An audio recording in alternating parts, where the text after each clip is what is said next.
Estoy sentado en mi balcón, en el piso 42 de un edificio que rasca el cielo de Filadelfia. En mi mano derecha sostengo una copa de Cabernet Sauvignon que cuesta más de lo que mi padre ganaba en una semana entera de trabajo en la fábrica. Abajo, la ciudad brilla como un mar de diamantes eléctricos, indiferente, hermosa y fría. Pero mi atención no está en la vista por la que pagué millones. Mi atención está fija en la pantalla de mi teléfono, que brilla con una luz agresiva en la penumbra. El mensaje es breve. Solo 6 palabras. Pero tienen el peso suficiente para arrastrarme 15 años atrás, al barro del que salí. Tu hermana te necesita. Llámanos. Mamá. Mamá. Esa palabra debería evocar calor, galletas horneadas, abrazos después de un día difícil. Para mí, sabe a ceniza. Sabe a traición. Y sobre todo, sabe a hipocresía. No he hablado con ellos en años, no realmente. Solo el intercambio protocolario de tarjetas navideñas genéricas que se envían por obligación social. Y ahora, de la nada, tu hermana te necesita. No te extrañamos, ¿no? ¿Cómo estás, hijo? ¿No sigues vivo? No. Es una demanda disfrazada de súplica. Me llamo Emilio. Tengo 32 años y soy experto en ciberseguridad. Mi trabajo consiste en construir muros digitales impenetrables para proteger los activos de corporaciones multinacionales. Soy muy bueno construyendo muros. He pasado mi vida entera construyéndolos, no solo en servidores y nubes de datos, sino alrededor de mi propia vida. Pero parece que no importa qué tan alto construyas la muralla, los fantasmas del pasado siempre encuentran una grieta por donde colarse. Dejo la copa sobre la mesa de vidrio templado. El sonido del cristal contra el cristal resuena como una pequeña campana en el silencio de mi ático. Cierro los ojos y, sin querer, ya no estoy en mi apartamento de lujo. Estoy de vuelta en ese pueblo industrial de mala muerte a 1 hora de Chicago, donde el aire siempre olía a metal oxidado y desesperanza. Estoy de vuelta en la casa de revestimiento gris que se descascaraba, con la alfombra beige manchada que mi madre juraba que era de alta calidad. Para entender por qué ese mensaje de texto me provoca náuseas en lugar de preocupación, tienen que entender quién era yo en esa casa. O mejor dicho, quién no era. Yo no era el protagonista de nuestra historia familiar. Ni siquiera era el actor secundario. Yo era el utilero, el que movía las cajas detrás del escenario, el que se aseguraba de que las luces funcionaran para que la verdadera estrella pudiera brillar. Y la estrella, la solista, la dueña absoluta del universo de mis padres, era Valentina. Mi hermana menor. La princesa. Desde el día en que nació, cuando yo tenía apenas 2 años y medio, el mundo de mis padres se reconfiguró para orbitar alrededor de ella. No estoy hablando de los celos típicos de un hermano mayor. Hablo de una idolatría sistémica, casi religiosa. Valentina nació con los ojos verdes de mi abuela y una sonrisa que podía derretir glaciares, y mis padres decidieron que eso era suficiente para eximirla de cualquier responsabilidad en la vida. Crecimos en una casa donde la realidad se distorsionaba para acomodar sus caprichos. Si había 2 chuletas de cerdo para la cena y éramos 4, papá y mamá comían las guarniciones, Valentina se comía las 2 chuletas, y yo recibía lo que sobraba o me hacía un sándwich de queso. La niña está en crecimiento, Emilio, ella lo necesita más, decía mi madre, sirviéndole el plato más grande a una Valentina de 10 años que ya tenía sobrepeso por el exceso de dulces, mientras yo, que acababa de llegar de entrenar atletismo, miraba mi plato medio vacío. Pero la comida era lo de menos. Lo que realmente dolía, lo que dejaba cicatrices invisibles bajo la piel, era la indiferencia hacia mis logros y la celebración desmedida de su mediocridad. Recuerdo cuando gané el primer lugar en la Feria de Ciencias Estatal a los 12 años. Había construido un pequeño robot con piezas de radio viejas que podía seguir una línea negra en el suelo. Estaba tan orgulloso. Corrí a casa con el trofeo de plástico dorado y la cinta azul. Cuando entré, encontré a mis padres aplaudiendo en la sala. Valentina, de 9 años, estaba parada sobre la mesa de centro, cantando desafinadamente una canción de Shakira, moviendo las caderas sin ritmo. «Y miren lo que gané», grité, levantando mi trofeo. Mi padre, Héctor, ni siquiera giró la cabeza. Baja la voz, Emilio, ¿no ves que tu hermana está actuando? Bravo, mi amor. Eres una artista nata. Vas a ser famosa. Mi madre, Beatriz, me lanzó una mirada rápida y desdeñosa. Pon eso en tu cuarto, mijo. Y no hagas ruido. Estamos grabando. Ese pon eso en tu cuarto se convirtió en el lema de mi vida. Mis diplomas, mis medallas de ajedrez, mis certificados de honor, todo iba a mi cuarto, a acumular polvo en la oscuridad. Mientras tanto, la sala de estar era un santuario dedicado a Valentina. Fotos de ella disfrazada de hada, de bailarina, de princesa, llenaban las paredes. No había ni una sola foto mía donde no saliera borroso o cortado por la mitad. Yo era el fantasma que pagaba con su silencio el precio de la felicidad de la princesa. Pero incluso los fantasmas tienen un límite. Y mi límite llegó el año en que ella cumplió 15 años. El año de la infame quinceañera. En nuestra cultura, o al menos en la versión distorsionada de la cultura que mis padres practicaban, los 15 años de una hija son un evento sagrado. Es la presentación de la niña ante la sociedad, el momento en que deja de ser niña y se convierte en mujer. Para la mayoría de las familias trabajadoras como la nuestra, es una fiesta bonita, emotiva, quizás una comida en el patio con barbacoa y música. Pero para Héctor y Beatriz, la quinceañera de Valentina no podía ser simplemente una fiesta. Tenía que ser una coronación. Durante todo el año previo, la casa se convirtió en un cuartel general de planificación de eventos. Yo tenía 17 años y estaba cursando mi último año de preparatoria. Era un año crucial. Estaba aplicando a universidades, estudiando para los exámenes SAT y ACT, y trabajando medio tiempo en el taller de reparaciones electrónicas del viejo señor Miller para ahorrar algo de dinero. La atmósfera en casa era frenética. Beatriz, ¿crees que el tono rosa pastel de las servilletas combina con el rosa chicle de los centros de mesa? Preguntaba mi padre, sosteniendo muestras de tela con una seriedad que nunca había mostrado para mis boletas de calificaciones. No, Héctor, tiene que ser rosa fantasía. Valentina quiere que todo parezca un cuento de hadas. Y lo que la princesa quiere, la princesa tiene. Valentina, por supuesto, no levantaba un dedo. Se pasaba los días mirando revistas de vestidos de diseñador y exigiendo que le compraran zapatos que costaban más que la factura de la electricidad. Papá, necesito esos tacones de cristal. Son esenciales para mi entrada triunfal, decía ella, haciendo un puchero ensayado. Claro, mi vida. Veré si puedo hacer unas horas extras en la planta para conseguirlos, respondía él, con esa devoción ciega que me enfermaba. Mientras tanto, yo caminaba a la escuela con unos tenis que tenían agujeros en las suelas.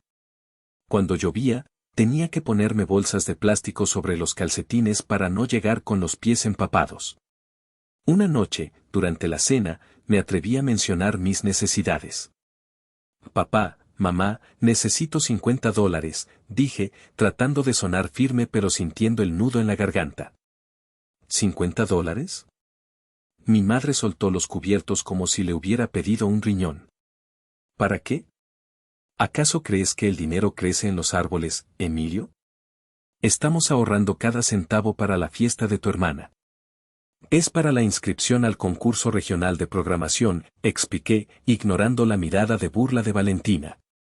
El profesor Henderson dice que tengo posibilidades reales de ganar. El premio son $500 y una mención honorífica que se ve increíble en las solicitudes universitarias. Mi padre suspiró, frotándose las sienes con sus manos callosas y manchadas de grasa. Emilio, siempre con tus jueguitos de computadora. ¿No ves el estrés que tenemos? No podemos desperdiciar $50 en algo que no es seguro. Además, tu hermana necesita ese dinero para el depósito de la limusina. ¿Limusina? La incredulidad se filtró en mi voz. ¿Vamos a rentar una limusina para ir al salón comunal que está a 10 cuadras de aquí? No es solo transporte, estúpido, intervino Valentina, rodando los ojos. Es por las fotos. Es por la experiencia. Tú no entenderías, eres un amargado. Ella tiene razón, Emilio, sentenció mi madre. No seas egoísta. Es el día especial de tu hermana. Tú tendrás tus momentos, algún día. Ahora termina de comer y ve a lavar los platos, necesito el espacio para armar los recuerdos de la mesa. Egoísta. Esa palabra resonó en mi cabeza mientras fregaba los platos con agua fría. Yo, que nunca pedía nada. Yo, que usaba la ropa vieja de mis primos. Yo era el egoísta porque quería $50 para mi futuro, mientras ellos planeaban gastar miles en una noche de vanidad. Finalmente, el señor Miller, el dueño del taller, me prestó el dinero para la inscripción cuando vio mi desesperación. Gané el concurso. Traje a casa el cheque de $500 y el certificado. ¿Saben qué hicieron mis padres? Tomaron el cheque. Lo guardaremos por ti, hijo, dijo mi padre, dándome una palmada en la espalda que sentí más como un robo que como un consuelo. Sabíamos que podías hacerlo. Esto nos ayudará mucho con el pago final del mariachi. Pero, ese dinero era para mi fondo de la universidad, balbuceé. La familia se ayuda, Emilio. Hoy por ti, mañana por mí. Además, te ves terrible con esos zapatos viejos, quizás te compremos unos nuevos para la fiesta con lo que sobre. Nunca vi un centavo de ese dinero. Y tampoco tuve zapatos nuevos. Fui a la quinceañera de mi hermana con mis viejos tenis negros, que traté de lustrar con betún para ocultar las grietas.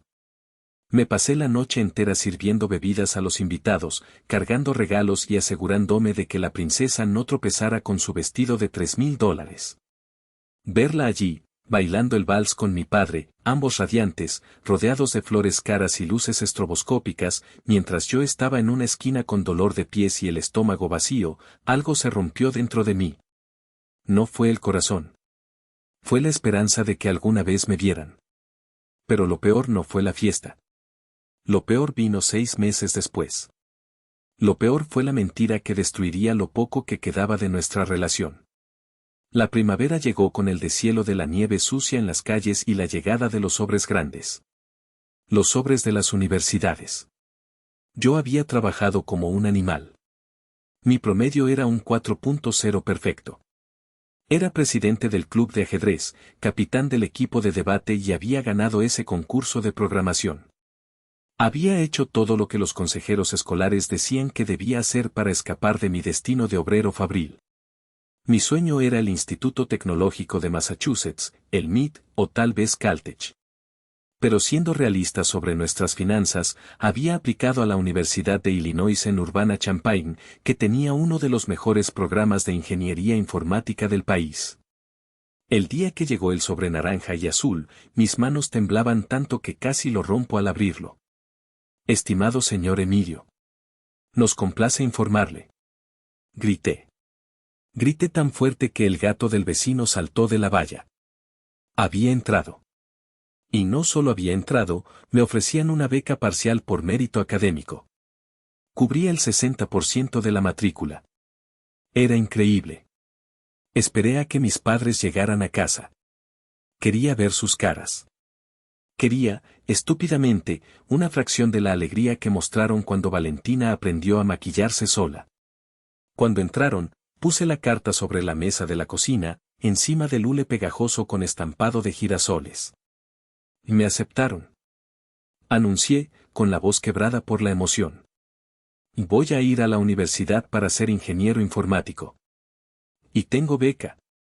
Mi madre dejó las bolsas del supermercado en el suelo. Mi padre se quitó la gorra de la fábrica y se rascó la cabeza calva. No hubo gritos de alegría. No hubo abrazos. Solo un silencio pesado, incómodo, como el aire antes de una tormenta eléctrica. Eso es, bueno, mijo, dijo mi padre, sin mirarme a los ojos. Pero, ¿leíste bien? ¿Cuánto cuesta el resto? Con la beca, solo necesitamos cubrir unos $15,000 al año, más el alojamiento, expliqué rápidamente, sacando mis cálculos. Sé que han estado ahorrando en el fondo educativo desde que nacimos. Recuerdo que la abuela dejó dinero antes de morir específicamente para esto. Con mis ahorros del trabajo y ese fondo, podemos hacerlo. Puedo trabajar en el campus también. Mis padres intercambiaron una mirada. Esa mirada. La mirada de los cómplices que saben dónde está enterrado el cadáver. Emilio, siéntate, dijo mi madre, con un tono de voz suave que me heló la sangre. Me senté. Sentí que el piso se abría bajo mis pies. Verás, cariño, el fondo educativo, ya no existe, dijo ella, alisándose el delantal como si estuviera hablando del clima. ¿Qué? Mi voz salió como un susurro. ¿Cómo que no existe? La abuela dejó $10,000 hace 10 años. Con los intereses, tuvimos gastos, Emilio, interrumpió mi padre, poniéndose a la defensiva. La casa necesitaba reparaciones, el coche se averió, ¿qué reparaciones? Me levanté de la silla, la ira empezando a hervir. El techo sigue goteando. La cocina es la misma de hace 20 años. ¿En qué se gastaron mi futuro? Valentina entró en la cocina en ese momento, con unos auriculares nuevos colgados al cuello y una bolsa de compras de una tienda de marca. ¿Por qué gritan? Me interrumpen mi vibra, dijo, masticando chicle. Miré la bolsa. Miré los auriculares. Miré las fotos de la quinceañera colgadas en la pared, con sus marcos dorados. Y lo entendí todo. Se lo gastaron en ella, dije, señalando a mi hermana. Se gastaron el dinero de mi universidad en su estúpida fiesta de 15 años, en sus vestidos, en sus caprichos. No llames estúpida a la fiesta de tu hermana. Gritó mi madre, golpeando la mesa. Fue un evento cultural importante. Era necesario para su estatus social. Tú no entiendes de estas cosas. ¿Estatus social? Me reí, una risa histérica y dolorosa. Papá trabaja en una fábrica y tú vendes estambre, mamá. No tenemos estatus social. Somos pobres. Y ahora, por jugar a ser ricos por una noche, me han robado mi única oportunidad de dejar de serlo. Baja el tono, advirtió mi padre, acercándose a mí con el rostro rojo. No te robamos nada. Ese dinero era nuestro para administrarlo. Además, seamos realistas, Emilio. Tú no eres material para esas universidades elegantes. Eres un chico de trabajo duro, como yo. Hay vacantes en la planta. Puedo conseguirte una entrevista mañana. Empiezas barriendo, pero en 10 años podrías manejar una máquina. Es un trabajo honesto. ¿Honesto? Las lágrimas de rabia finalmente brotaron. ¿Ustedes me hablan de honestidad? Me mintieron durante años. Me hicieron creer que si me esforzaba, si sacaba buenas notas, tendría una oportunidad. Ay, ya deja el drama. Intervino Valentina. Siempre quieres ser la víctima. Si fueras tan listo, conseguirías una beca completa y no tendrías que mendigarle dinero a mis papás. Eres patético. Mi madre asintió, dándole la razón a ella. Tu hermana tiene un punto, Emilio. Si realmente te quisieran ahí, te pagarían todo. Tal vez esto es una señal de Dios para que te quedes aquí y ayudes a la familia. Necesitamos pintar la casa el próximo verano. En ese momento, mirando sus rostros, la arrogancia de mi hermana, la justificación cobarde de mi padre, la manipulación fría de mi madre, supe que no había nada para mí en esa casa. No había amor, no había apoyo, y ciertamente no había futuro. Tomé la carta de aceptación, la doblé cuidadosamente y la metí en mi bolsillo. Tienen razón, dije, con una calma que me sorprendió incluso a mí. Esto es una señal. Me di la vuelta y caminé hacia mi habitación. ¿A dónde vas? Aún no has lavado los platos de la cena, me gritó mi madre. Lávalos tú, respondí sin detenerme. O mejor, que los lave la princesa. Cuidado no se le rompa una uña. Esa noche, mientras la casa dormía, empaqué mi vida en 2 mochilas deportivas. No tenía mucho. Ropa desgastada, mi laptop Frankenstein, hecha de piezas recicladas, mis libros de programación y la foto de mi abuela. Dejé el trofeo de la Feria de Ciencias en la basura. Ya no necesitaba validación de plástico. Iba a escapar. Y sabía exactamente a quién llamar. Eran las 3 de la mañana cuando marqué el número. Contestó al tercer tono, con la voz ronca de quien ha sido despertado de un sueño profundo, o quizás de una resaca. Diga. Tío Gustavo, soy yo. Emilio. Hubo una pausa. Gustavo era el hermano menor de mi padre, la oveja negra. Se había ido del pueblo hace 15 años para iniciar un negocio de reparación de computadoras en la ciudad. Mi padre siempre decía que Gustavo era un vago soñador que nunca llegaría a nada. Pero yo sabía, por las pocas veces que lo había visto en Navidad, que Gustavo era el único que hablaba mi idioma. Emilio, ¿estás bien, muchacho? ¿Pasó algo? Me voy de casa, tío. Se gastaron el fondo de la universidad en la fiesta de Valentina. Quieren que trabaje en la fábrica. No puedo quedarme aquí. Me asfixio. Escuché el sonido de un encendedor y una inhalación profunda al otro lado de la línea. Esos hijos de, murmuró Gustavo, soltando una maldición colorida. Escucha, chamaco. No tengo mucho espacio. Vivo en un loft que es mitad taller, mitad casa. Y como fideos instantáneos 5 días a la semana. Pero tengo un sofá y tengo internet de alta velocidad. Si estás dispuesto a trabajar, te vienes. Estoy dispuesto a todo. Bien. ¿Tienes cómo llegar? Llamaré a Felipe. Ese primo tuyo está loco, pero tiene buen corazón. Dile que te traiga. Te espero. Salí por la ventana de mi habitación, como un ladrón en mi propia casa. El aire de la madrugada estaba helado, pero se sentía increíblemente limpio. Caminé 3 cuadras hasta la esquina donde el viejo Honda Civic de mi primo Felipe estaba esperando con el motor en marcha. Felipe, el hijo de Gustavo que se había quedado en el pueblo para terminar la secundaria con su madre, era mi único aliado. Sube, rápido, dijo Felipe, con los ojos muy abiertos.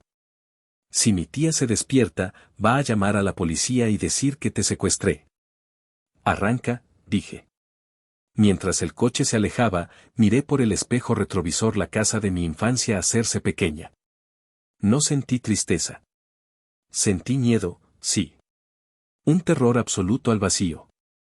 Pero debajo del miedo, había una chispa de emoción salvaje. Era libre. Llegar a la ciudad fue como aterrizar en otro planeta. El taller de tío Gustavo era un caos organizado de cables, placas base, monitores parpadeantes y olor a estaño quemado. Para mí, era el paraíso. Bienvenido a la mansión del caos, dijo Gustavo, abriéndome la puerta con una taza de café en la mano. Tenía ojeras, el pelo revuelto y una camiseta que decía yo no soy un nerd, soy un mago del código. Esa es tu esquina. Ese es el baño. La regla es simple. Si no trabajas, no comes. Si rompes algo, lo pagas. Y nunca, bajo ninguna circunstancia, contestes el teléfono si es tu padre. Trato hecho, respondí. Los primeros 2 años fueron un infierno, pero un infierno productivo. No pude ir a la universidad ese primer año. No tenía dinero. Así que trabajé. Trabajaba 14 horas al día reparando laptops, configurando redes para pequeñas empresas y eliminando virus de computadoras de ancianas. Gustavo era un maestro duro. Ese código es basura, Emilio, me decía, señalando mi pantalla. Es torpe. Es lento. Optimízalo. Hazlo elegante. Y yo lo hacía. Aprendí más en esos meses con el que lo que hubiera aprendido en un año de clases teóricas. Mis padres llamaron las primeras semanas. Al principio, mi madre dejaba mensajes de voz llorando, diciendo que cómo podía hacerles esto, que era un malagradecido. Luego, mi padre llamaba amenazando con venir a buscarme. «Vas a fracasar», gritó una vez que cometí el error de contestar. «Vas a volver arrastrándote cuando te des cuenta de que no eres nadie sin nosotros. Tu hermana está devastada. Dile a Valentina que venda uno de sus vestidos si está tan triste», le contesté, y colgué.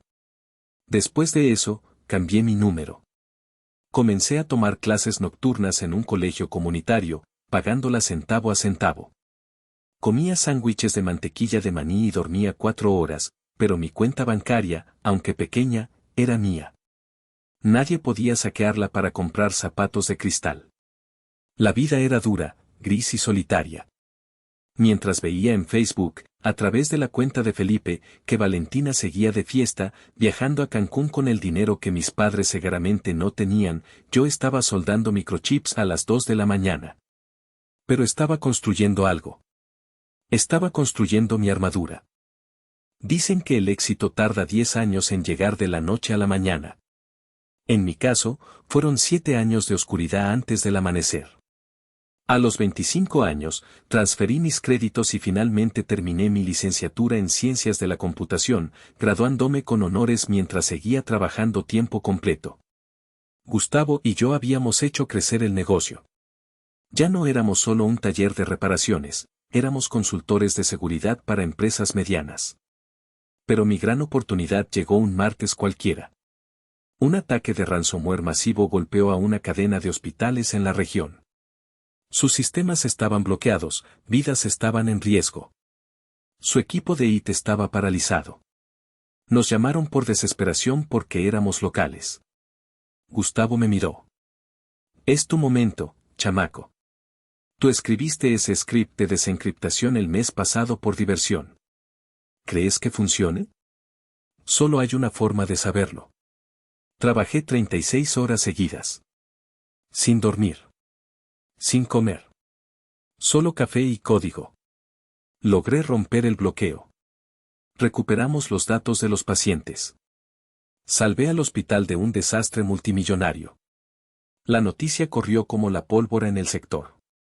Una semana después, recibí una oferta de Cybershield Dynamics, una de las firmas de seguridad más grandes del país. Querían que liderara su nueva división de respuesta a amenazas.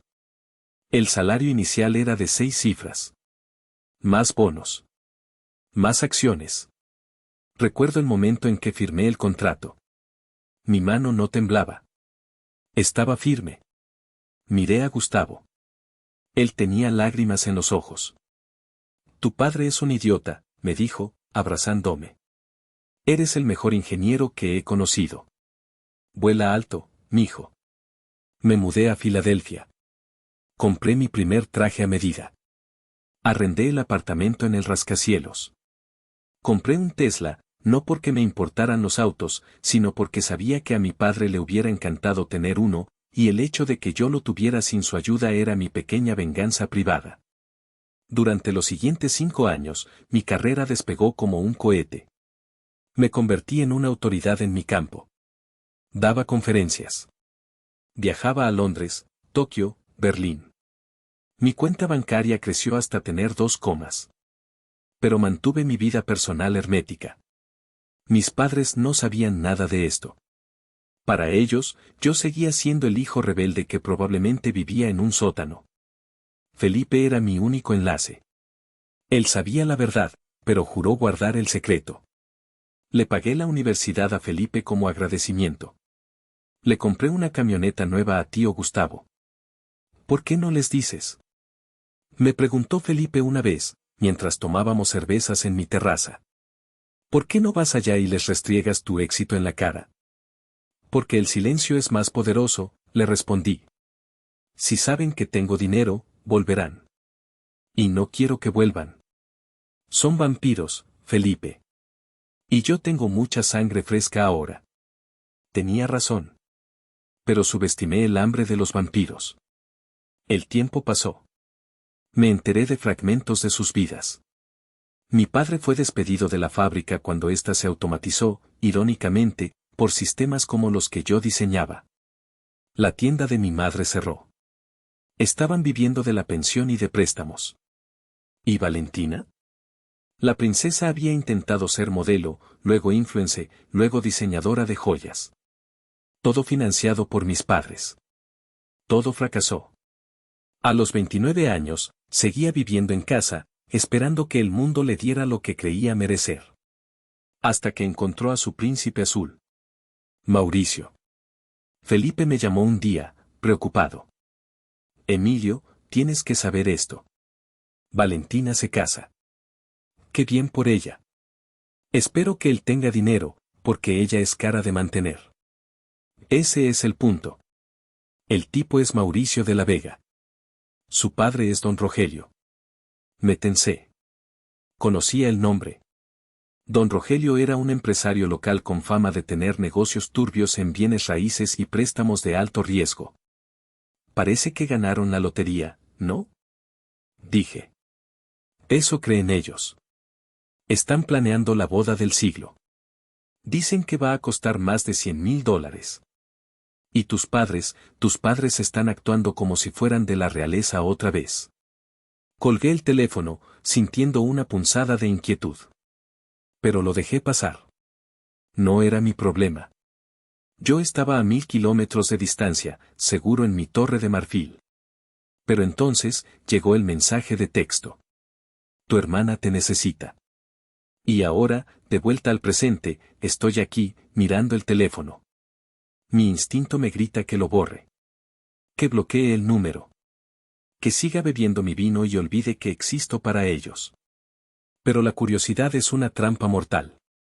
Y una parte de mí, la parte herida, la parte del niño que solo quería que lo miraran, quiere saber.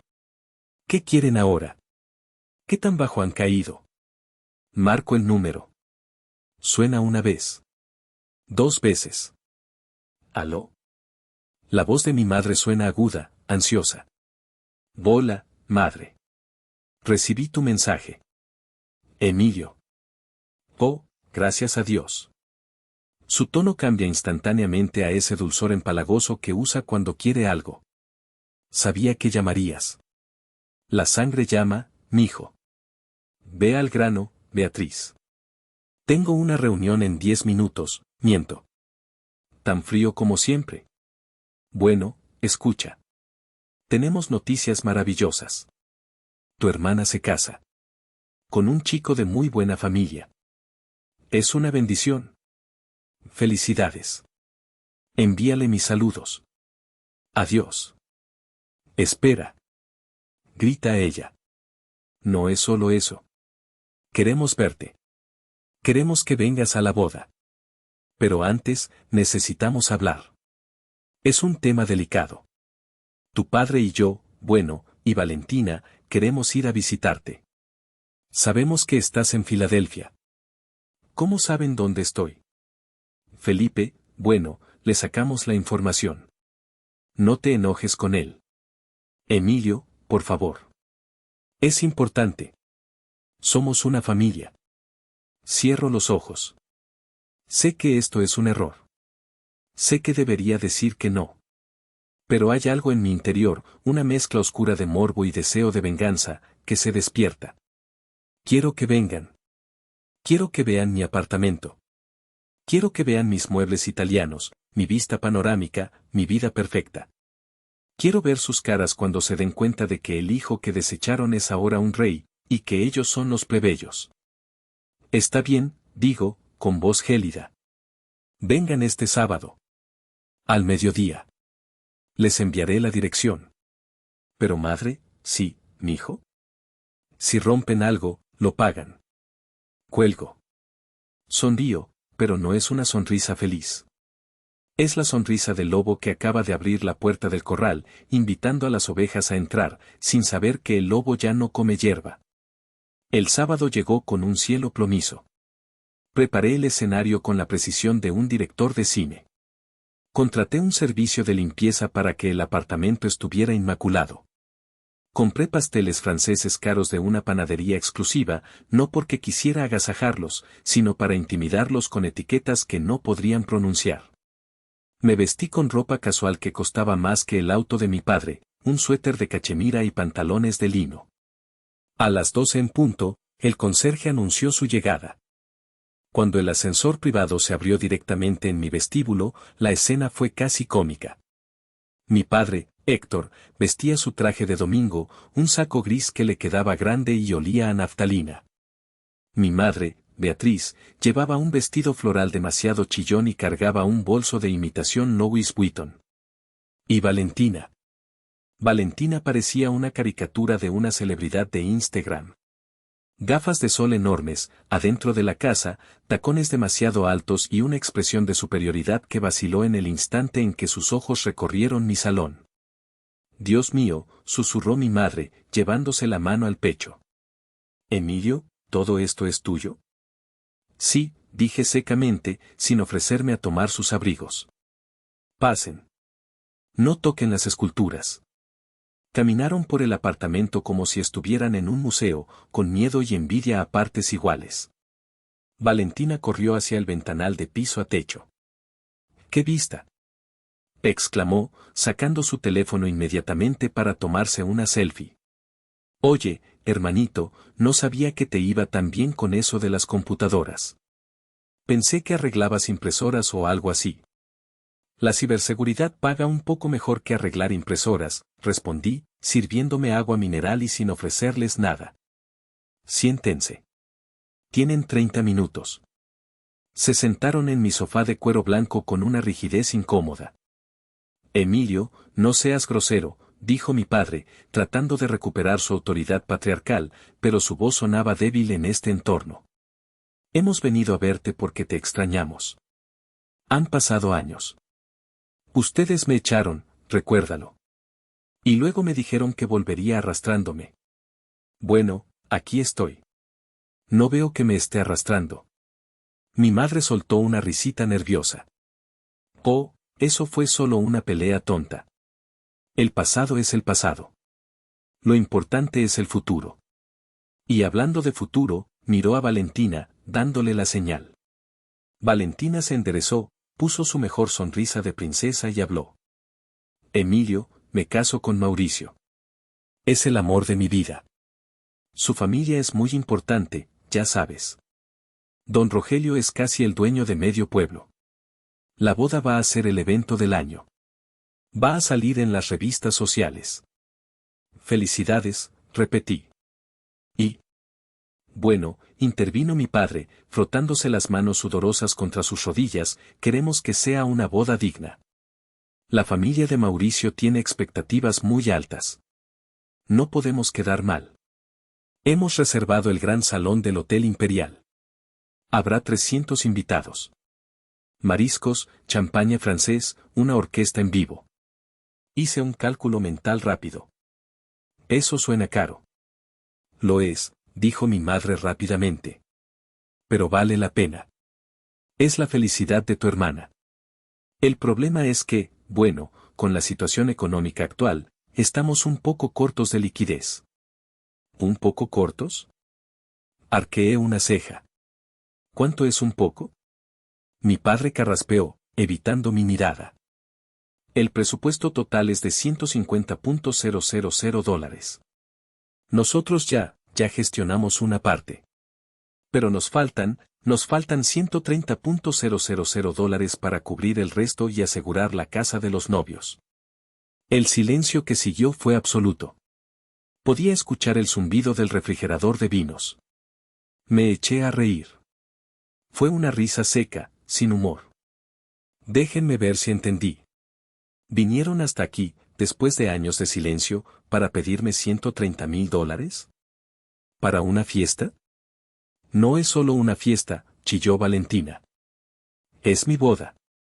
Es mi oportunidad de entrar en la alta sociedad. Mauricio me ama, pero su familia espera que aportemos nuestra parte. Si no tenemos una boda de lujo, pensarán que somos unos muertos de hambre. ¿Y no lo son? Pregunté suavemente. La cara de mi padre se puso roja. Respeta a tu familia. Mira, Emilio, sabemos que tienes dinero. Se nota. Hizo un gesto vago hacia el apartamento. Para ti esto no debe ser nada. Es un préstamo. Te lo pagaremos. ¿Un préstamo? Me incliné hacia adelante. ¿Como el préstamo que tomaron de mi fondo universitario para pagar la quinceañera? ¿Ese tipo de préstamo? Mi madre palideció. Eso fue diferente. Éramos jóvenes, cometimos errores. Pero esto es una emergencia. Si no pagamos el depósito del salón para el viernes, perdemos la fecha. Y don Rogelio, él no tolera fallas. Emilio, por favor. Valentina se levantó y se sentó a mi lado, tratando de tomar mi mano. Me aparté como si tuviera lepra. Hermano, por favor. Siempre has sido el listo, el que resuelve problemas. Ayúdame en esto y te prometo que te invitaré a la mesa principal. Incluso puedes dar un discurso. La miré. Realmente la miré. No había cambiado nada. Seguía siendo la niña mimada que creía que el mundo le debía todo solo por existir. Y mis padres seguían siendo sus súbditos, dispuestos a sacrificar a cualquiera, incluyéndome a mí, para mantener su fantasía. No, dije. La palabra cayó como un martillo. ¿Qué? Preguntó Valentina, parpadeando. Dije que no. No les voy a dar $130,000. No les voy a dar ni 130 centavos. Pero tienes el dinero. Gritó mi madre. Eres rico. Es tu deber ayudar a tu hermana. Mi único deber es conmigo mismo. Me puse de pie, dominando la sala. Ustedes eligieron a su favorita hace años. Ustedes invirtieron todo en ella, su dinero, su atención, su amor. Yo no recibí nada. Cero. Así que ahora, que la inversión de ustedes necesita un rescate, no vengan a buscar al activo que despreciaron. Que Valentina se pague su boda. O mejor aún, que venda todos esos vestidos y zapatos que le compraron con el dinero de mi educación. Mi padre se levantó, temblando de ira. Eres un miserable. Un rencoroso. El dinero te ha podrido el alma. No, papá. El dinero me ha dado la libertad de decirles la verdad. Y la verdad es que ustedes son unos parásitos. Nos vamos. Declaró mi madre, agarrando su bolso falso. Y no esperes una invitación. Para nosotros, estás muerto. Ya estaba muerto para ustedes cuando tenía 18 años, les recordé. Cierren la puerta al salir. Salieron furiosos. Valentina lloraba ruidosamente, gritando que yo había arruinado su vida. Cuando la puerta se cerró, me dejé caer en el sofá. Me sentía agotado, pero extrañamente limpio. Pensé que ese era el final. Pensé que había ganado. Qué equivocado estaba. No sabía que acababa de declarar una guerra. Y el enemigo tenía armas que yo no había previsto. Pasó una semana de silencio tenso. Volví a mi rutina, monitorear redes, cazar hackers, beber café caro. Pero el viernes por la tarde, mi secretaria me transfirió una llamada. Señor Emilio, hay un abogado en la línea 2. Dice que representa al señor Rogelio de la Vega. Dice que es urgente y personal. Sentí un frío en el estómago. Rogelio. El suegro de Valentina. Pásalo. ¿Señor Emilio? La voz al otro lado era suave, untuosa, como aceite de motor. Soy el licenciado Morales. Represento los intereses de la familia de la Vega. Sé quiénes son. ¿Qué quieren? Seré directo. Su hermana, la encantadora Valentina, está muy angustiada. Parece que hay un problema de flujo de efectivo para la boda con el hijo de mi cliente. Ese es problema de ellos, no mío. Ah, pero ahí se equivoca. Verá, en nuestra comunidad, la reputación lo es todo. Don Rogelio está preocupado de que la familia de la novia no sea solvente. Eso podría manchar la imagen de su hijo Mauricio, quien tiene aspiraciones políticas. Sigo sin ver cómo esto me concierne. Bueno, el tono del abogado se endureció ligeramente. Don Rogelio sabe que usted trabaja en Cybershield. Es un puesto prestigioso. Sería una lástima que ciertos rumores sobre su integridad llegaran a oídos de sus jefes.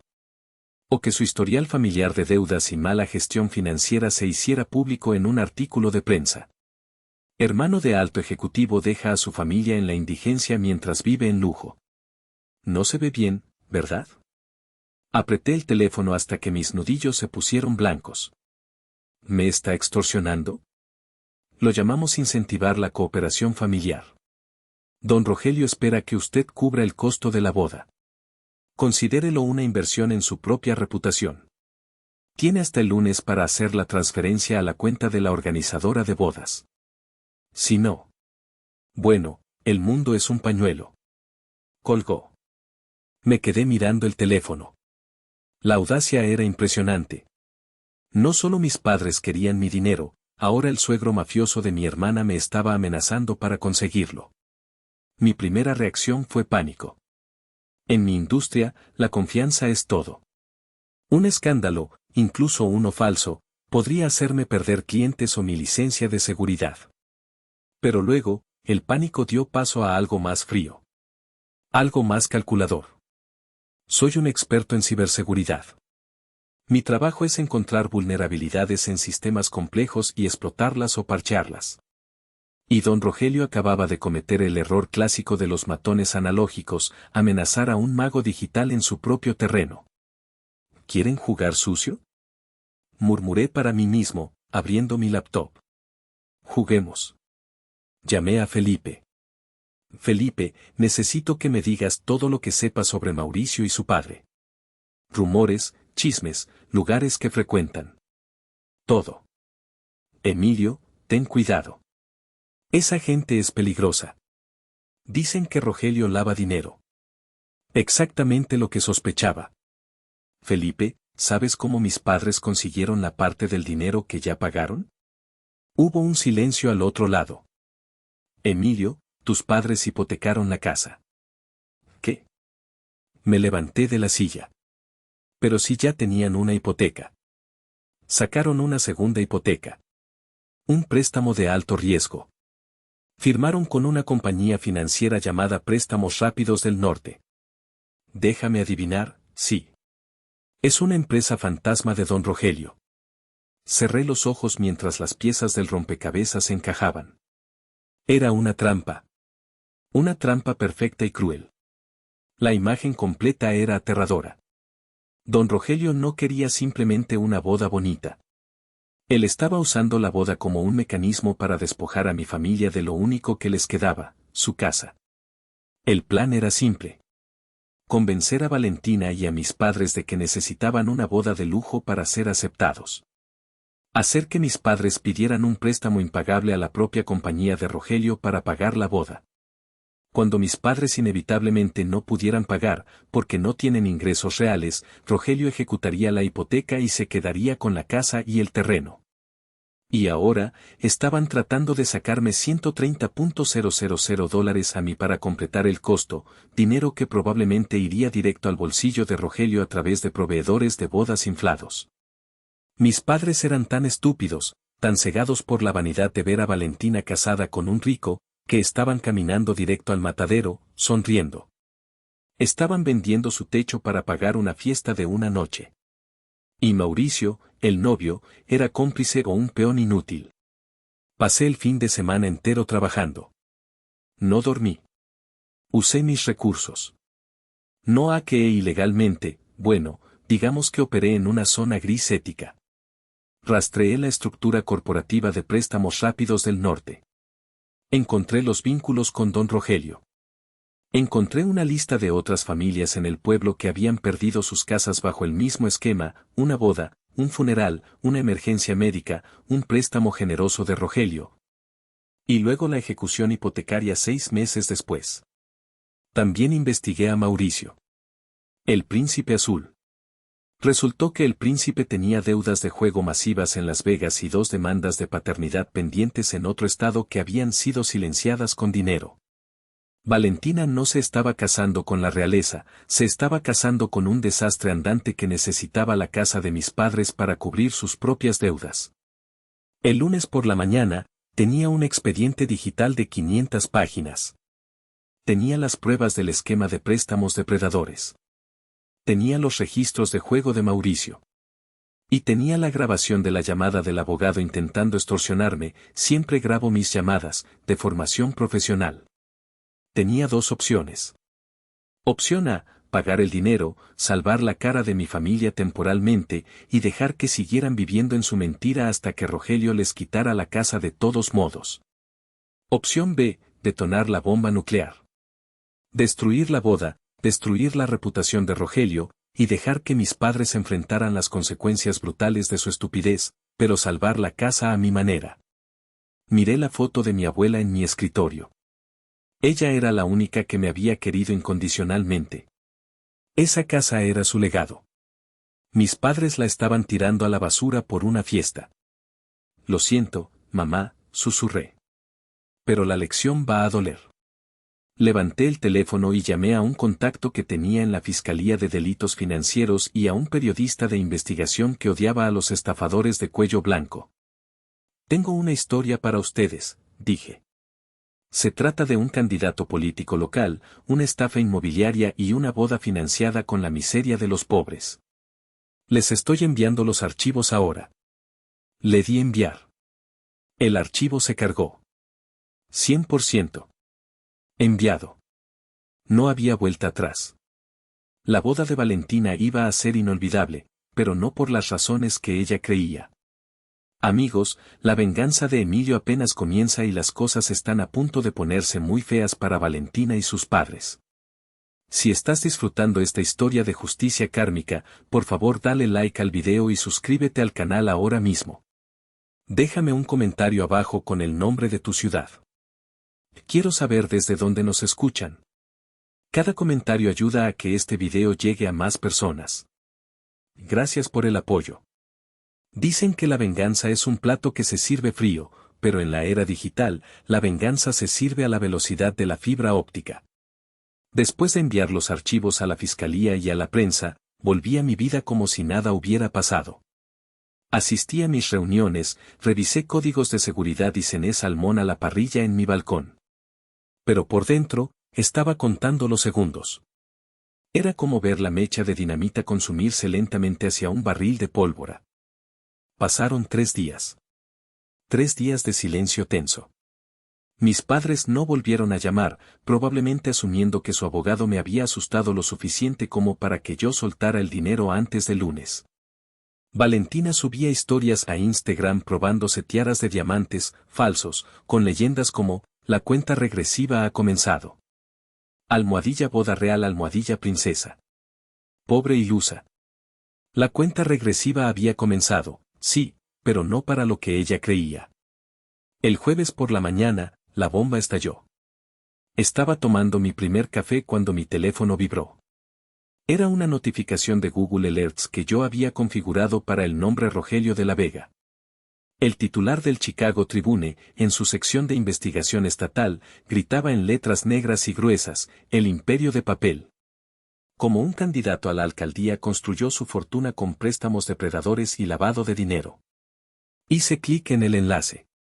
El artículo era una obra maestra de periodismo forense. Detallaba todo, las empresas fantasma, las tasas de interés ilegales del 400%, la coacción a familias vulnerables para quitarles sus propiedades. Y allí, en el tercer párrafo, aunque no se mencionaban nombres específicos de víctimas por privacidad, se describía un caso que conocía demasiado bien, una familia local, desesperada por financiar una boda lujosa.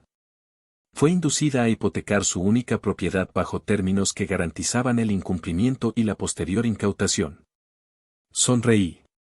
No pasaron ni 10 minutos cuando mi teléfono comenzó a sonar. Era Felipe. Emilio. ¿Viste las noticias? Gritaba, casi sin aliento. Es una locura. El FBI está en las oficinas de Rogelio. Hay camiones de noticias afuera de su mansión. Lo vi, Felipe. Lo vi. Oye, esto tiene tu firma por todos lados. Fuiste tú, ¿verdad? Yo solo soy un espectador, primo. Un espectador muy bien informado. ¿Qué está pasando con mis padres? No lo sé, pero el pueblo es un caos. Dicen que van a congelar los activos de Rogelio. La gente está en la calle celebrando, pero... Emilio, si congelan los activos, ¿qué pasa con la boda? Esa era la pregunta del millón. Encendí el televisor y sintonicé el canal de noticias local. Ahí estaba, en vivo. La imagen mostraba a don Rogelio siendo escoltado fuera de su edificio de oficinas con esposas en las muñecas, tratando de cubrirse la cara con su saco. Pero lo que vino después fue aún mejor. El reportero entrevistó a una fuente de la fiscalía, también estamos buscando a Mauricio de la Vega, hijo del acusado, en relación con una red de apuestas ilegales que operaba bajo la protección de las empresas de su padre. Mauricio no era solo un inútil, era un criminal activo. Me recosté en mi silla de cuero ergonómica. La primera ficha de dominó había caído. Ahora solo tenía que esperar a ver cómo el peso de la realidad aplastaba las fantasías de mi hermana. El viernes, el día en que supuestamente mis padres debían pagar el depósito final del salón con mi dinero, que nunca envié, el caos llegó a la puerta de mi familia. No estuve allí físicamente, pero gracias a Felipe, que fue testigo presencial, pude reconstruir la escena con una claridad cinematográfica.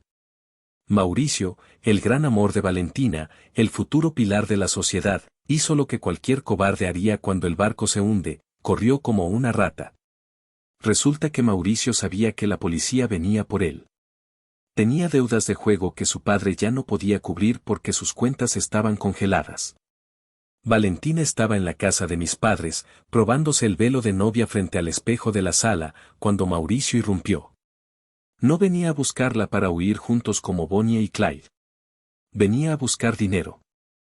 «Dame el dinero que te dio tu hermano», le gritó, según me contó Felipe, que estaba en la cocina ayudando a mi madre a arreglar una tubería, porque mi padre, inútil como siempre, no sabía hacerlo. ¿Qué? Valentina parpadeó, confundida. Emilio no nos dio nada todavía. Dijo que, maldita sea. Mauricio pateó la mesa de centro, rompiendo un jarrón. Me dijeron que tenías dinero. Necesito efectivo ahora. La policía está en camino. Bebé, me asustas. ¿De qué hablas? ¿Qué policía? Valentina intentó tocarlo, pero él la empujó. Sí, el príncipe azul empujó a la princesa contra el sofá viejo y polvoriento. No me toques.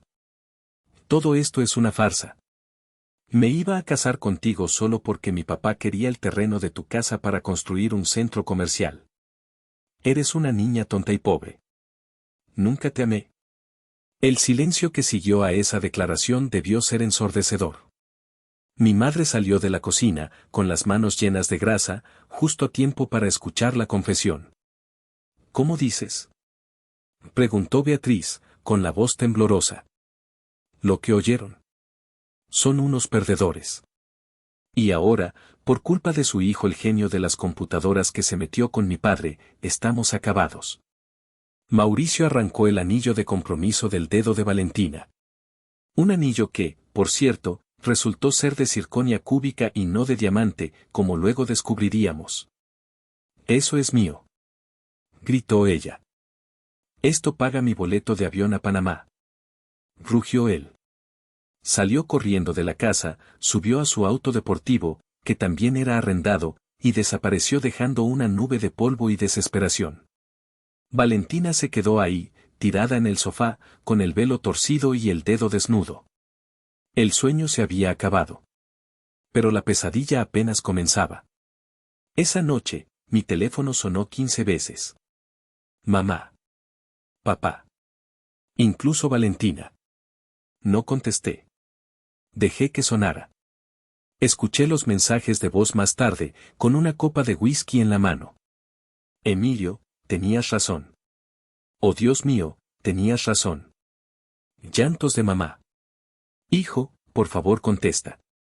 La policía vino a interrogarnos.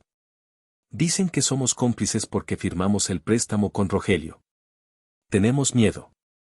Voz temblorosa de papá. Te odio. Te odio. Tú hiciste esto. Tú destruiste mi vida porque tienes celos de que yo sea feliz. Gritos histéricos de Valentina. Borré los mensajes. No tenía celos. Tenía justicia.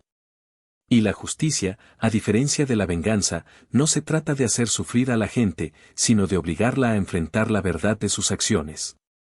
Valentina no estaba llorando porque perdió al amor de su vida, estaba llorando porque perdió su estatus, su fiesta y su futuro imaginario.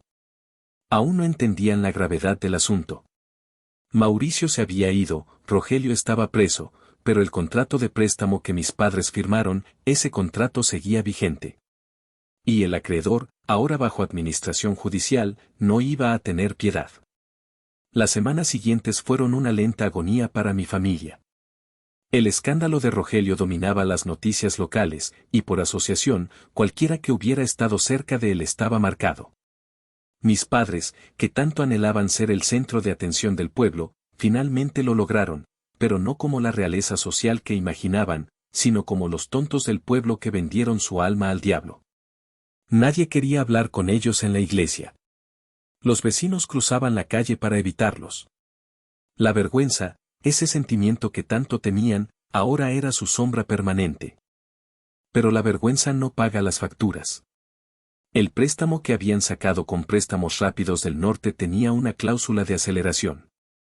Al ser la empresa intervenida por fraude, los administradores judiciales comenzaron a exigir el pago inmediato de las deudas pendientes para recuperar activos. Mis padres debían $75,000. De inmediato. Obviamente, no los tenían. Se lo habían gastado todo en depósitos no reembolsables, el salón, el catering, el vestido de diseñador de Valentina. Felipe me mantenía informado. Es triste, Emilio, me dijo una noche. Valentina se pasa el día en su cuarto, sin comer. Ayer vi a tu mamá intentando vender el vestido de novia en Facebook Marketplace. ¿Ah, sí? ¿Cuánto pedía? $3,000. Pero nadie lo quiere. La gente dice que está maldito. Al final, creo que lo tiraron o lo guardaron en el ático. Tu papá está tratando de vender el coche, pero es viejo y nadie le da nada. ¿Y la casa? Llegó la notificación ayer. Tienen 30 días para pagar la totalidad del préstamo o comienza el proceso de embargo. 30 días. El reloj de arena final. Durante este tiempo, yo luché con mi conciencia. Una parte de mí, la parte que todavía recordaba los domingos viendo televisión en esa sala, sentía una punzada de culpa. ¿Era demasiado cruel? ¿Debería simplemente escribir un cheque y acabar con esto? Podía permitírmelo.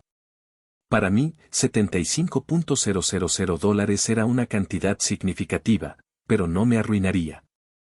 Pero luego recordaba. Recordaba los zapatos rotos en la quinceañera. Recordaba el dinero de mi beca robado. Recordaba la amenaza del abogado de Rogelio, instigada por ellos. Si lo salvaba ahora, no aprenderían nada. Seguirían pensando que el mundo, o yo, estaba obligado a rescatarlos de sus errores. Valentina seguiría siendo una princesa mimada y mis padres seguirían siendo unos irresponsables.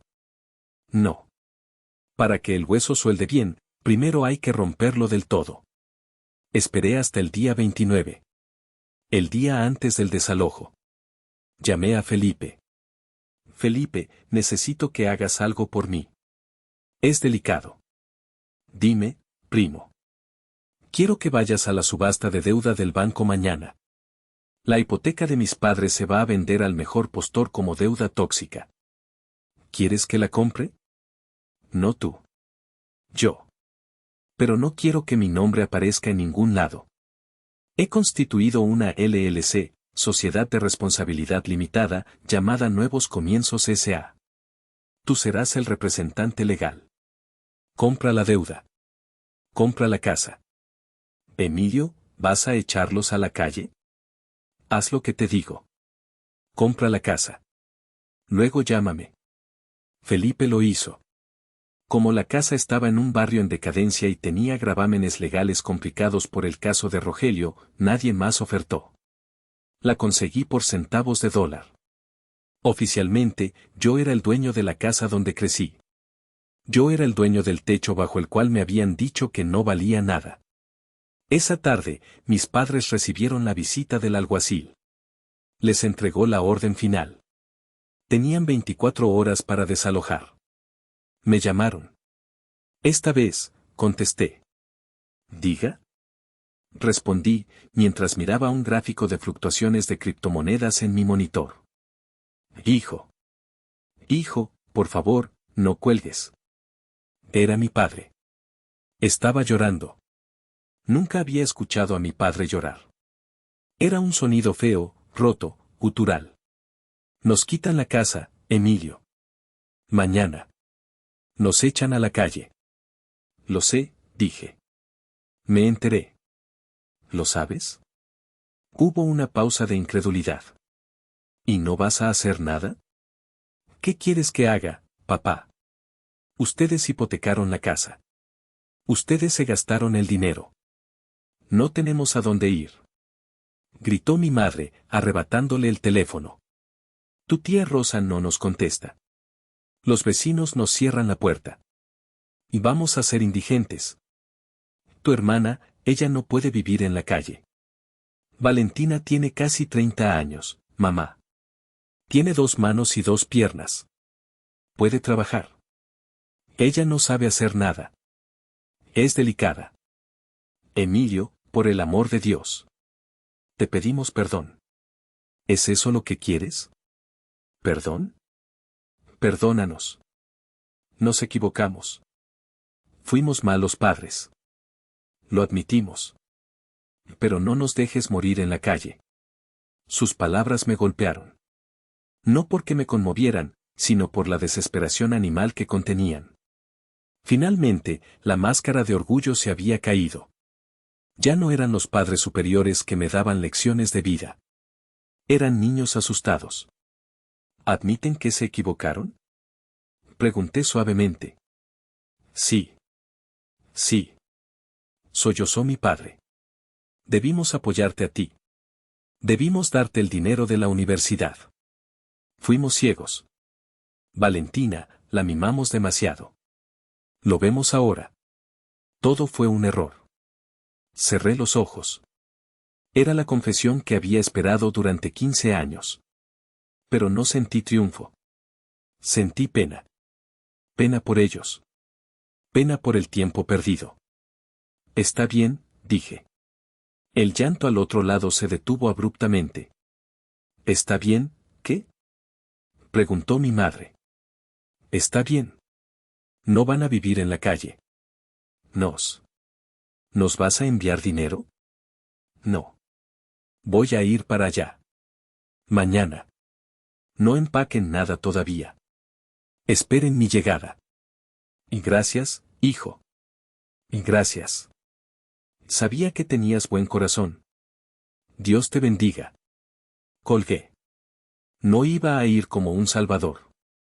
Iba a ir como un juez. Y la sentencia que iba a dictar sería dura, pero necesaria. Hice una maleta pequeña. Metí el contrato de propiedad que mi abogado me había enviado digitalmente. Me puse mi mejor traje. Era hora de volver a casa. Conducir de vuelta a mi pueblo natal fue como viajar en el tiempo, pero en reversa y en alta definición. Alquilé un coche negro, sobrio pero imponente. A medida que los rascacielos de Filadelfia daban paso a los campos de maíz y luego a las chimeneas oxidadas de las fábricas cerradas, sentí esa vieja opresión en el pecho. El fantasma del niño que fui intentaba asfixiar al hombre que soy. Llegué a la calle Oak. La casa se veía más pequeña de lo que recordaba. La pintura gris se estaba pelando, el césped estaba alto y descuidado. Había un cartel de se vende / ejecución hipotecaria clavado en el jardín delantero, torcido, como una lápida. Estacioné frente a la entrada. Mis padres y Valentina estaban sentados en el porche, rodeados de algunas cajas de cartón y bolsas de basura negras llenas de ropa. Parecían refugiados de una guerra que ellos mismos habían iniciado. Cuando me vieron bajar del coche, se levantaron. Valentina tenía los ojos hinchados y no llevaba maquillaje. Llevaba unos pantalones de chándal viejos. Mi madre parecía haber envejecido 10 años en un mes. Mi padre estaba encorvado, derrotado. Caminé hacia ellos. Mis zapatos de cuero italiano crujieron sobre la grava del camino de entrada. Emilio, dijo mi madre, dando un paso vacilante hacia mí. Intentó abrazarme, pero me quedé rígido, con las manos en los bolsillos. Ella se detuvo, bajando los brazos. Hola, dije. Viniste, dijo mi padre, con voz ronca. Pensamos que habías cambiado de opinión. El alguacil viene a las 5 de la tarde. Miré mi reloj. Eran las 2. Tenemos tiempo. Entremos. La casa olía a encierro y a tristeza. Los muebles estaban desordenados. En la pared, Las fotos de Valentina habían desaparecido, dejando rectángulos más claros en el papel tapiz amarillento. Me senté en el sillón de mi padre, el reclinable que solía ser su trono. Ellos se quedaron de pie, como niños en la oficina del director. Siéntense, ordené. Se sentaron en el sofá, apretados los tres juntos. Saqué una carpeta de cuero de mi maletín. La abrí lentamente. La situación es esta, comencé, usando mi voz de reunión de junta directiva. La casa ya no es de ustedes. El banco ejecutó la hipoteca ayer. Legalmente, son intrusos en esta propiedad. Valentina sollozó. Mi madre le tapó la boca. Pero, continué, alguien compró la deuda esta mañana. Un inversionista privado. Los ojos de mi padre se iluminaron con una chispa de esperanza. ¿Tú? ¿La compraste tú? Una empresa llamada Nuevos Comienzos S.A. la compró. Yo soy el dueño de esa empresa. Así que sí. Yo soy el dueño de esta casa. De estas paredes. De este techo. Del suelo que pisan.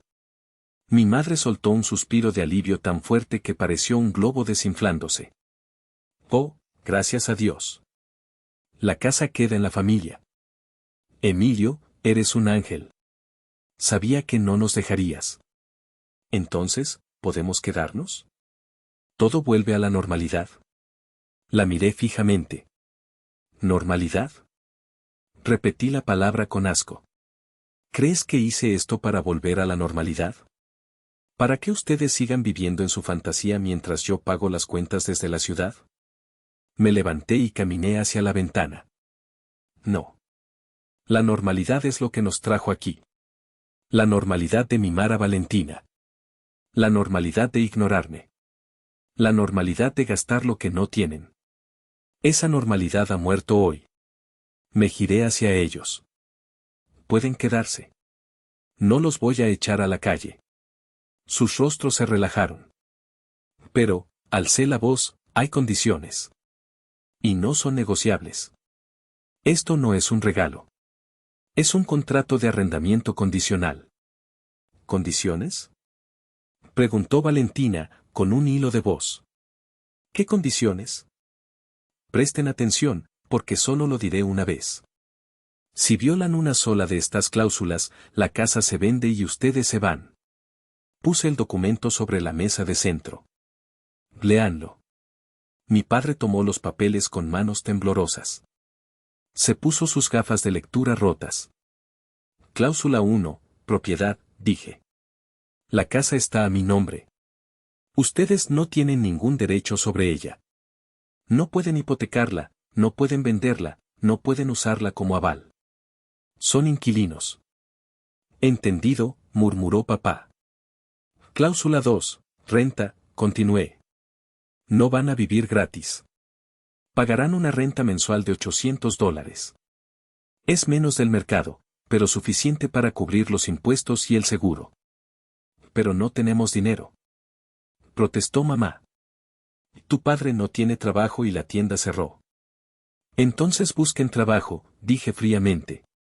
Walmart está contratando. McDonald's siempre busca gente. No me importa de que trabajen, pero el día 1 de cada mes, quiero el dinero en mi cuenta. Si se atrasan un día, se van. Yo soy un exgerente de planta. Exclamó mi padre, herido en su orgullo. No voy a voltear hamburguesas.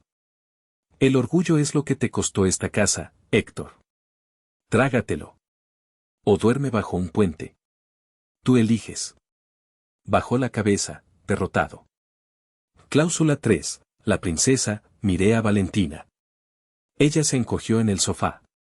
Valentina, tienes 29 años. Se acabó la vida gratis. Tienes 30 días para encontrar un empleo a tiempo completo. Pero yo soy diseñadora de, empezó ella. No, la corté. No eres diseñadora. No eres influencer. Eres una adulta desempleada sin habilidades. Vas a conseguir un trabajo real. Mesera, limpiadora, cajera. No me importa. Y vas a contribuir con el 50% de la renta. Además, vas a hacer todas las tareas domésticas de esta casa. Limpiar, cocinar, lavar. Mamá ya no es tu sirvienta. Valentina me miró con odio puro. No puedes obligarme. Puedo y lo haré. Si no te gusta, la puerta está abierta. Puedes ir a buscar a Mauricio. Ah, espera, él está en Panamá con el dinero de tu anillo. Ella rompió a llorar de nuevo, pero esta vez era un llanto de resignación. Sabía que no tenía otra opción. Cláusula 4, Educación financiera, saqué 3 folletos. Los inscribí en un curso de gestión financiera básica en el centro comunitario. Van a ir todos los martes y jueves por la noche. Quiero ver los certificados de asistencia. Van a aprender cómo funciona el dinero, cómo funcionan los intereses y por qué gastar $130,000 en una fiesta cuando eres pobre es una estupidez monumental. ¿A nuestra edad? Se quejó mamá. Es humillante. Más humillante es que te desalojen. Irán a las clases. Y finalmente, cláusula 5, servicio comunitario. ¿Qué? Preguntaron los 3 al unísono. Van a hacer 100 horas de voluntariado cada uno en el comedor social local o en la biblioteca pública. Quiero que devuelvan algo a la comunidad a la que intentaron engañar con sus apariencias. Quiero que vean lo que es la verdadera necesidad, para que dejen de autocompadecerse. Me crucé de brazos. Esas son las condiciones. Firman ahora, o llamo al alguacil y les digo que proceda con el desalojo. Tienen 5 minutos. El silencio en la sala era pesado, viscoso. Se miraban entre ellos. Buscaban una salida, una excusa, una forma de manipularme. Pero se toparon con un muro. Yo ya no era Emilio, el hijo invisible. Yo era el dueño. El patrón. Lentamente, mi padre tomó el bolígrafo. Lo hacemos por la familia, murmuró, tratando de salvar un poco de dignidad. Firma, dije. Firmó. Mi madre firmó, llorando silenciosamente. Valentina tomó el bolígrafo como si pesara 100 kilos. Me miró una última vez, esperando que yo dijera es broma. No lo hice. Firmó con furia, rasgando un poco el papel. Tomé el contrato y lo guardé en mi maletín. Bienvenidos a su nuevo hogar, dije. Las reglas empiezan hoy. La renta del primer mes se perdona. Tienen 30 días para conseguir el dinero del siguiente mes. Caminé hacia la puerta. ¿Te vas? Preguntó mi madre. ¿No te quedas a cenar? Puedo hacer tus enchiladas favoritas. Me detuve en el umbral. No, gracias. Tengo una reserva en un restaurante en la ciudad. Y además, no creo que tengamos nada más de qué hablar. Emilio, dijo mi padre. ¿Algún día nos perdonarás? Me giré y los miré por última vez. En esa casa gris y triste, con sus muebles viejos y sus sueños rotos. El perdón es un lujo, papá. Y ustedes ya gastaron todo su crédito. Pasaron 6 meses. No volví a visitar el pueblo, pero Felipe se convirtió en mis ojos y oídos. Sus reportes mensuales eran mi fuente de satisfacción. No lo creerías si no lo vieras, Emilio, me dijo Felipe por teléfono un viernes por la noche. Pasé por la casa ayer. Tu papá consiguió trabajo como guardia de seguridad nocturno en el almacén de Amazon. Lleva uniforme y todo. Se queja del dolor de espalda, pero no ha faltado un solo día. Bien. El trabajo duro edifica el carácter. ¿Y mamá? Está trabajando en la panadería del supermercado. Decorando pasteles. Dice que es arte, pero todos sabemos que está poniendo glaseado en pasteles de $10. Al menos está trayendo dinero. ¿Y Valentina? Esa era la pregunta que más me interesaba. Felipe se rió. Esa es la mejor parte. ¿Recuerdas el restaurante El Burrito Loco? El que está en la carretera. Sí, el lugar grasiento donde van los camioneros. Bueno, Valentina es la mesera del turno de tarde. La vi el otro día. Llevaba el uniforme naranja horrible, el pelo recogido en una red y zapatos ortopédicos porque no aguanta estar de pie. Estaba limpiando una mesa donde un niño había derramado refresco. ¿Me estás diciendo que la princesa está limpiando mesas? Y recibiendo propinas de $1. La gente del pueblo la reconoce, por supuesto. Algunos se burlan, pero la mayoría simplemente la ignora. Se le acabaron los aires de grandeza, primo. Está demasiado cansada para ser arrogante. Sentí una extraña mezcla de alivio y tristeza. La Cenicienta inversa se había completado. En lugar de pasar de los trapos a la riqueza, había pasado de la riqueza imaginaria a los trapos de la realidad. ¿Están pagando la renta? Puntualmente. El día 1 de cada mes. Tu mamá me entrega el sobre con el dinero en efectivo. Siempre me pide que te diga que te mandan saludos. Sigue recogiendo el dinero, Felipe. Úsalo para mantener la casa. Si sobra algo, dónalo al refugio de animales. No quiero ese dinero. Eres un tipo duro, Emilio. Soy un tipo justo. Unas semanas después, recibí un correo electrónico. Era de Valentina. El asunto decía, informe de progreso. Abrí el correo con cautela. No había texto, solo una foto adjunta. Era una foto de un certificado, curso de finanzas personales, nivel 1. Aprobado con satisfacción. Y debajo, una línea escrita, ya sé cómo calcular el interés compuesto. Tenías razón. Fue una estupidez. Gracias por no dejarnos en la calle. Val. Me quedé mirando la pantalla durante mucho tiempo. No era una disculpa efusiva. No era una carta de amor. Pero era real.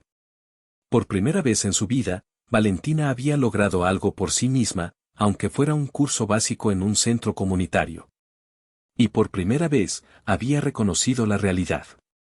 No respondí al correo. No quería abrir la puerta a una nueva intimidad. Pero guardé la foto en una carpeta segura en mi escritorio. Tal vez, solo tal vez, había esperanza para ellos. No como mi familia, sino como seres humanos funcionales. Un año después del incidente de la boda, recibí una llamada del abogado de don Rogelio. Rogelio había sido condenado a 15 años de prisión federal por fraude y extorsión. Mauricio había sido arrestado en Costa Rica y deportado. La saga criminal había terminado. Pero mi saga personal también necesitaba un cierre. Decidí ir una vez más al pueblo. Era Navidad. Llegué sin avisar. La casa tenía luces navideñas, pero no las extravagantes y costosas de antes. Eran unas luces sencillas, modestas. Toqué el timbre. Mi madre abrió. Llevaba un delantal manchado de harina, pero se veía, tranquila. Menos maquillada, menos pretenciosa. ¿Emilio? Sus ojos se llenaron de lágrimas, pero no se abalanzó sobre mí. Pasa, hijo. Pasa. Entré. La casa estaba limpia. Realmente limpia. No había desorden. Olía a pino y canela. Valentina salió de la cocina. Llevaba jeans y una camiseta simple. Se veía cansada, pero saludable. Bola, Emilio, dijo, secándose las manos en un trapo. Llegaste justo para la cena. Hice tamales. Yo misma. ¿Tú hiciste tamales? Pregunté, incrédulo. Sí. Mamá me enseñó. Son más baratos que comprarlos. Nos sentamos a cenar. Fue la cena más extraña de mi vida. No hubo alarde sobre el futuro brillante de nadie. No hubo mentiras sobre dinero. Hablamos de cosas reales. Papá habló de sus dolores de espalda y de cómo su supervisor en el almacén era un idiota. Mamá habló de los clientes groseros en la panadería. Valentina habló de cómo estaba ahorrando sus propinas para tomar un curso de enfermería técnica, porque se dio cuenta de que ser mesera toda la vida no era un plan. Es duro, dijo Valentina, mirando su plato. Ganar el dinero es duro. Lo es, asentí. Pero el dinero que ganas tú mismo sabe mejor, ¿no? Ella me miró y asintió levemente. Sí. Nadie me lo puede quitar. Al final de la velada, saqué un sobre de mi chaqueta. Lo puse sobre la mesa. ¿Qué es esto?, preguntó papá, con miedo en los ojos. ¿Nos vas a subir la renta? Ábrelo. Papá abrió el sobre. Sacó el documento. Era el título de propiedad de la casa. A nombre de Héctor y Beatriz. ¿Qué significa esto?, tartamudeó. Significa que les devuelvo la casa, dije. Han pagado la renta durante un año. Han trabajado. Han aprendido. Han demostrado que pueden vivir en la realidad. Emilio, no podemos aceptar esto. Es demasiado, dijo mi madre, llorando. Después de todo lo que te hicimos, tómenlo, dije, levantándome. Pero escuchen bien, esta es la última vez. Si vuelven a hipotecarla, si vuelven a endeudarse por vanidad, no volveré. No habrá rescate. Esta es su segunda oportunidad. Y es la última. Valentina se levantó y me abrazó.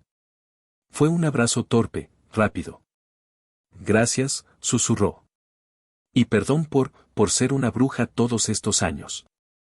Lo fuiste, dije. Pero ya no eres una princesa. Ahora eres una persona. Eso es una mejora. Salí de la casa bajo la nieve que caía suavemente. No me sentí eufórico. No me sentí como un héroe. Me sentí ligero. Había cortado los hilos. Ya no me debían nada, y yo no les debía nada. Había equilibrado la balanza del universo. Me subí a mi coche y conduje de vuelta a Filadelfia, hacia mi vida solitaria, brillante y segura. A veces me pregunto si fui demasiado duro. A veces, cuando miro la ciudad desde mi ático, pienso en mi familia comiendo tamales en esa casa vieja que recuperaron con sudor y lágrimas. Les quité sus sueños de grandeza, les quité su orgullo, les obligué a arrodillarse ante la realidad. Pero luego recuerdo al niño con los zapatos rotos en la fiesta de 15 años, y sé que hice lo correcto. No los salvé dándoles dinero. Los salvé enseñándoles lo que cuesta ganarlo. Pero la duda siempre queda, y por eso les pregunto a ustedes, el jurado de mi vida, ¿hice lo correcto al humillarlos y obligarlos a vivir en la pobreza durante un año antes de devolverles la casa? ¿O debí haber sido el buen hermano y simplemente pagar la boda desde el principio? ¿Fue justicia o fue crueldad innecesaria? Gracias por acompañarme en esta historia de traición y redención. Si crees que Emilio hizo lo correcto, dale like al video ahora mismo. Si crees que fue demasiado cruel, suscríbete y dímelo en los comentarios. Quiero leer tu veredicto. Escribe justicia o crueldad en los comentarios y dime desde qué ciudad estás viendo esto. Cada comentario ayuda a que el algoritmo comparta esta lección con más personas. Hasta la próxima historia.